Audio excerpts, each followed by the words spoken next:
तब तो आप साइकिल हाथ में लिए चल रहे थे सब लोग, छोटी वाली साइकिल। क्या बोले, समय का पहिया घूम गया है, हम जीतेंगे तो चुनाव को ठीक बताएंगे, नहीं तो फर्जी बताएंगे, चाहे जो कर लो। जैसे अवधेश जी ने कहा हमारे लड़के को जिताओ तो हम सांसद रहेंगे, हम भी छोड़ देंगे। घोसी में जीतेंगे तो कहेंगे सुधाकर ने जग जीत लिया, ठीक बात। लेकिन हार जाएंगे तो कहेंगे चुनाव में फर्जी है। अमिताभ जी देखिए, मिल्कीपुर में हमारे पास जो बेस्ट ऑप्शन था वो अवधेश प्रसाद जी के ही बेटे थे, वही बेस्ट ऑप्शन थे। अब मैं देख रहा हूँ कि आप लोगों ने ये मानना ही बंद कर दिया कि कोई हमारे अंदर कोई कमी है। बोलो ना, चुनावी फर्जी है।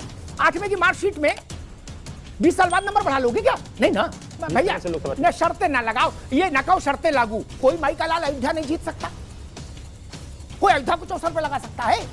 तो मिल्कीपुर की पराजय को सीधे सीधे स्वीकार करने का साहस क्यों नहीं दिखा रहे? अवधेश प्रसाद अपने घर का बूथ हार गए और आप सबसे मजबूत आदमी यही था मेरा।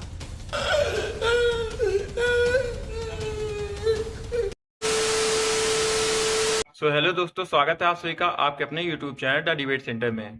दोस्तों, आज की यह डिबेट वीडियो मिल्कीपुर उपचुनाव को लेकर होने वाली है, क्योंकि कुछ समय पहले अखिलेश यादव के सांसद अवधेश प्रसाद ने कहा था कि अगर उनके बेटे मिल्कीपुर उपचुनाव में हार जाते हैं तो अपने सांसदीय पद से इस्तीफा दे देंगे। लेकिन उनके साथ उल्टा हो जाता है, क्योंकि यह चुनाव उनके बेटे हार जाते हैं और बीजेपी जीत जाती है। इसी को लेकर यह डिबेट चल रही थी, जिसमें अमिताभ अग्निहोत्री अवधेश प्रसाद के फुल मजे लेते हैं। तो दोस्तों, वीडियो बहुत ही शानदार होने वाली है। आप सबसे अनुरोध है कि वीडियो को शुरू से लेकर अंत तक जरूर देखिएगा, और अगर यह डिबेट वीडियो आप लोग को पसंद आती है तो डिबेट को लाइक करके हमारे चैनल को जरूर सब्सक्राइब कर लीजिएगा। तो बिना किसी देरी के आइए पहले मेन वीडियो को स्टार्ट करते हैं। चलिए शुरू करते हैं। क्या अवधेश बाबू इस्तीफा देंगे? क्योंकि वो मंच पर माइक पर माला पहन के घोषणा कर दिए थे कि अगर लड़का नहीं जीता तो इस्तीफा दे दूंगा। नवेश को जी बिल्कुल, जनता इस बात का इंतजार करेगी, क्योंकि उन्होंने सार्वजनिक मंच पर यह बात कही थी और जाहिर सी बात है कि बड़े वरिष्ठ नेता हैं, उनकी जबान के पक्के नेता हैं, उन्होंने कई बार इस बात को दोहराया है। तो इस बात की लोग उम्मीद करेंगे या वो अपना कमिटमेंट पूरा करेंगे। हम लोग कुछ दिन पहले मिल्कीपुर पर एक चर्चा कर रहे थे, तो मुझे ध्यान नहीं, समाजवादी पार्टी के मित्र थे जो, तो उन्होंने कहा था कि मिल्कीपुर के परिणाम आ जाने दीजिए, योगी आदित्यनाथ हटा दिए जाएंगे। क्या मिल्कीपुर का परिणाम आ गया? क्या कहता है मिल्कीपुर? और एक ताजा आंकड़ा, मतलब ताजे रेफरेंस के लिए पुराना आंकड़ा दे दूं, लोकसभा के चुनाव में समाजवादी पार्टी यानी अवधेश बाबू मिल्कीपुर कॉन्स्टिट्यूशन विधानसभा से 7,000 की लीड लेके आए थे। कितने की? 7,000 की। वहां भाजपा ने 61,000 से हरा दिया।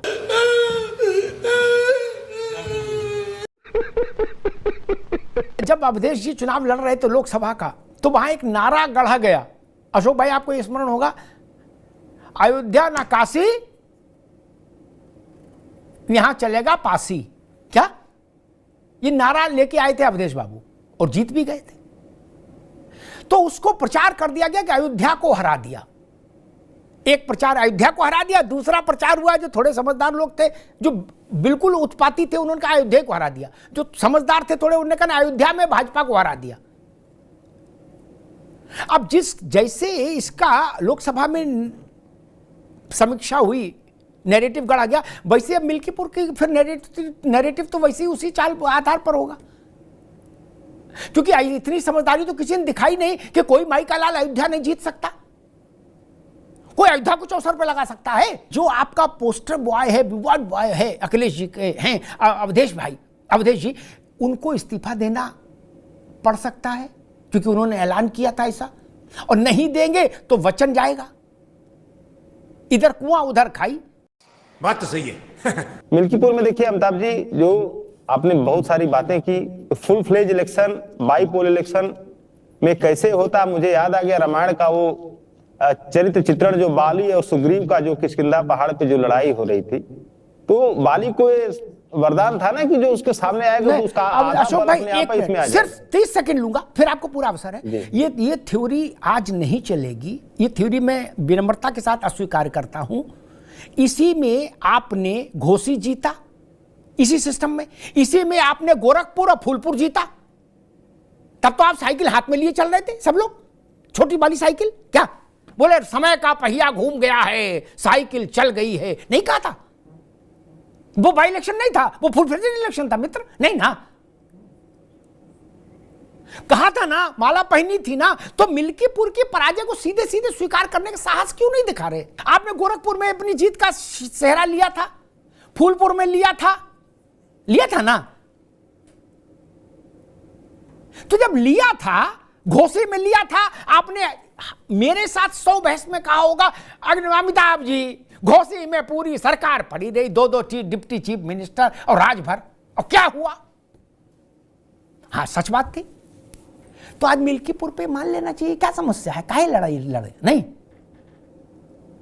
कड़वा कड़वा तू वो मीठा मीठा का घोसी जीते तो बोले हम थे ही इतने पराक्रमी, ये मिल्कीपुर हार गए 61,000 से, अरे बोले झुट्टे चुनाव है।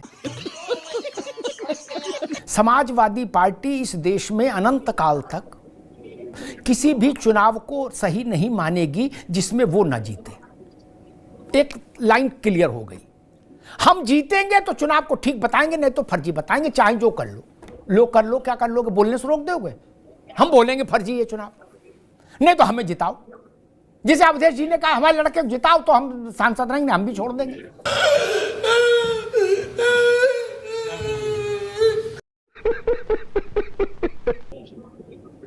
समाजवादी पार्टी ने मुझे लगता है लाइन खींच ली है।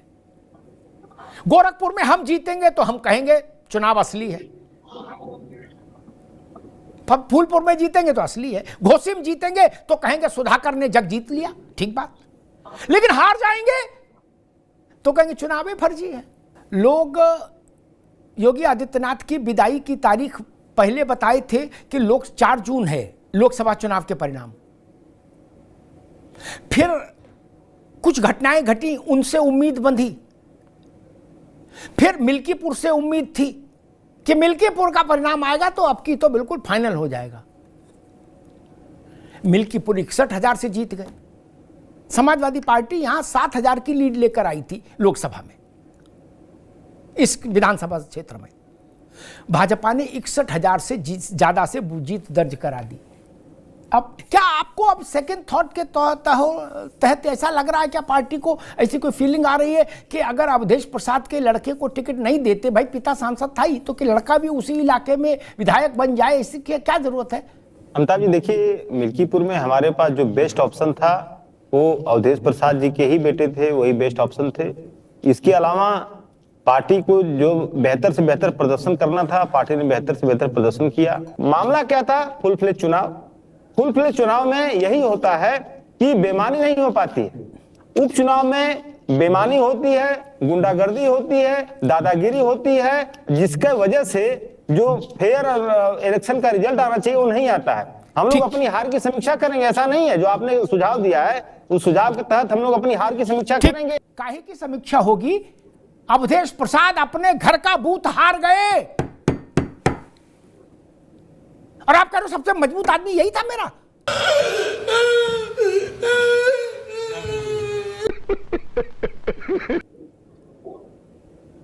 दुनिया में हार जाओ, सफाई में तो जीतेंगे कि नहीं? नावेद गलत कह रहा हूं? 8 बार विधायक, 2 बार सांसद, मंत्री सब रह लिए अवधेश जी। बूथ हार गए अजीत, बूथ। तो वो क्या फिर वॉशिंगटन डीसी में चुनाव जीतेंगे? ये हॉलैंड पोलैंड में लड़ेंगे?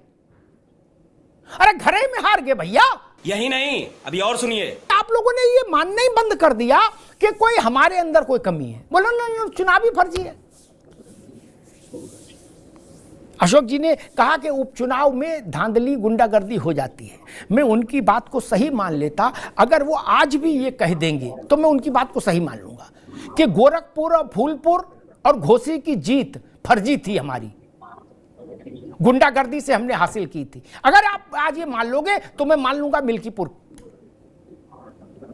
अशोक जी, आप ये समाजवादी पार्टी मान सकती है कि बाई इलेक्शन फर्जी होते हैं, इसलिए वो तीनों जीतें हमारी फर्जी थी?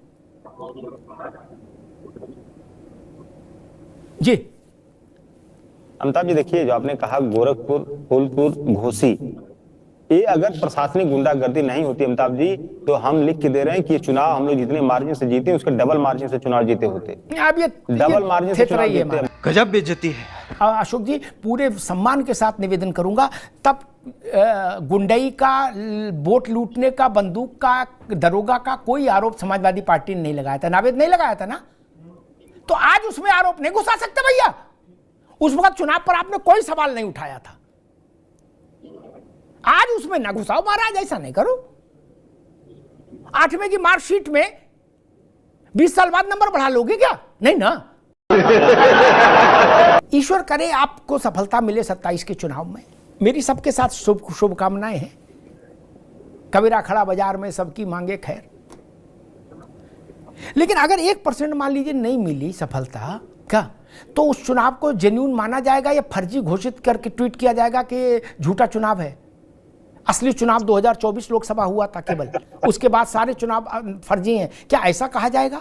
या उसको असली मान के सिर झुकाया जाएगा जनादेश के सामने विनम्र व्यक्ति के तौर पर? अशोक भाई। अमिताभ जी, मैं स्पष्ट बता दूं, आम चुनाव में इस सरकार की हैसियत नहीं है कि बेईमानी कर सके इतने बड़े पैमाने पर। और जहां पे सरकार की बेईमानी रुकेगी वहीं पे पीडीए अपना रंग रूप दिखाना शुरू करेगा। मैं भैया न शर्तें ना लगाओ, ये ना कहो शर्तें लागू, ऐसा विज्ञापन ने जाए। मेरा दिल नहीं कहता, मेरा दिल नहीं कहता।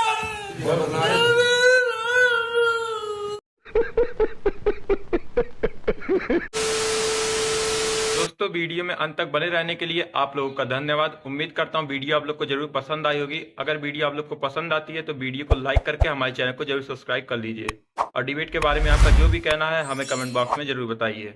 तो मिलते हैं आप सबसे एक और नए मजेदार वीडियो के साथ। तब तक के लिए आप अपना और अपने पूरे परिवार का ख्याल रखिए। जय हिंद, जय भारत।